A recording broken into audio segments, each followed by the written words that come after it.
So, to the people who were complaining that Rico Abreu was wearing a watch during an A main last week, now what? In all seriousness, we discuss Abreu's torrid pace and what it means heading into a lucrative weekend on today's edition of the Sprint Car Unlimited 90 at 9. Before we get to Abreu, if you like the content on our YouTube channel, don't forget to hit that subscribe button. You can also check out our daily exclusive content at SprintCarUnlimited.com. Abreu made it look easy through the early and middle stages of Tuesday's 35-lap high-limit main event at Grandview Speedway.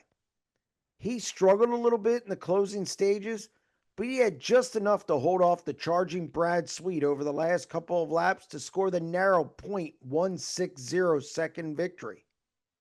What is even more impressive are the numbers that Abreu is putting up over the last month.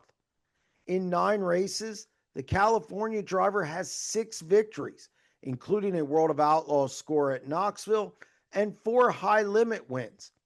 If David Gravel is the hottest driver in the country right now, Rico Abreu is a close 1A on that list. It's not like Abreu was terrible at the beginning of the season. His average finish over 7 races was 8th, although that doesn't include a DNQ at Federated Auto Parts Raceway at I-55. Still, there was a measure of speed present, but because he wasn't winning, some fans and even media types thought he was struggling. Despite what some people say about a slow start, Abreu's numbers were better this season than they were a year ago.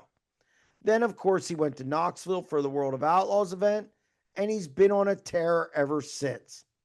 So much so that his team is second in the nation in earnings at just over $121,000. Of course, David Gravel sits atop the list with just north of $175,000. But I think Abreu can be number 1 in earnings by the end of the weekend. High Limit heads to Port Royal Speedway for the Weichert Memorial, which features 2 nights at $10,000 to win and a fat $75,000 payday on Sunday. There are a couple favorites this weekend, but Abreu is coming off a Tuscarora 50 win and is the man to beat right now with High Limit. In other words, I'm not about to bet against him. That's going to wrap up this edition of the Sprint Car Unlimited 90 at 9, and we'll be back tomorrow. Stay tuned.